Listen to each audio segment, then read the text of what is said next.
Akibat curah hujan terlalu deras, membuat aliran sungai menuju Desa Sidomulyo, Kecamatan Gunung Megang, Kabupaten Muara Enim meluap.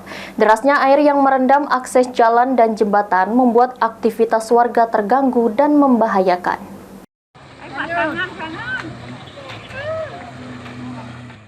Hujan deras yang mengguyur kawasan Kabupaten Muara Enim mengakibatkan banjir termasuk aliran anak sungai yang menuju Desa Sidomulyo, Kecamatan Gunung Megang meluap dan menutup akses jalan desa.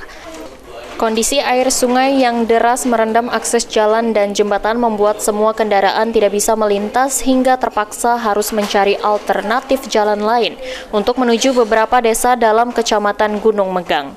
Bahkan salah seorang warga yang ingin melintas sempat terseret arus hingga beberapa meter. Hal ini dibenarkan Ketua Linmas Desa Sidomulyo, Budiono, bahwa ada warga yang ingin pulang ke Sidomulyo terbawa arus dan saat ini warga sedang mengevakuasi.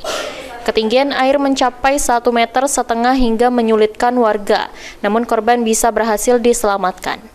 Ketinggian air mulai naik dari hari kemarin dan sempat surut, namun hujan deras tadi malam membuat air sungai kembali naik dan membanjiri jalan serta sejumlah titik di Desa Sidomulyo.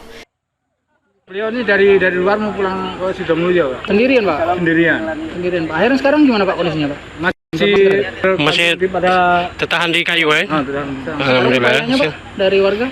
Dari warga sudah mulai melakukan evakuasi. Di air sekitar 1 meteran? Di jalan sekitar 1,5 meter. Mulai air ini sebenarnya sejak kemarin, cuman kemarin sudah surut, tambah lagi semalam hujan, tapi mulai hari ini lah yang paling parah.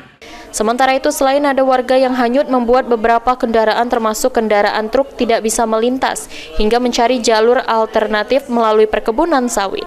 Mardiansyah, PAL TV.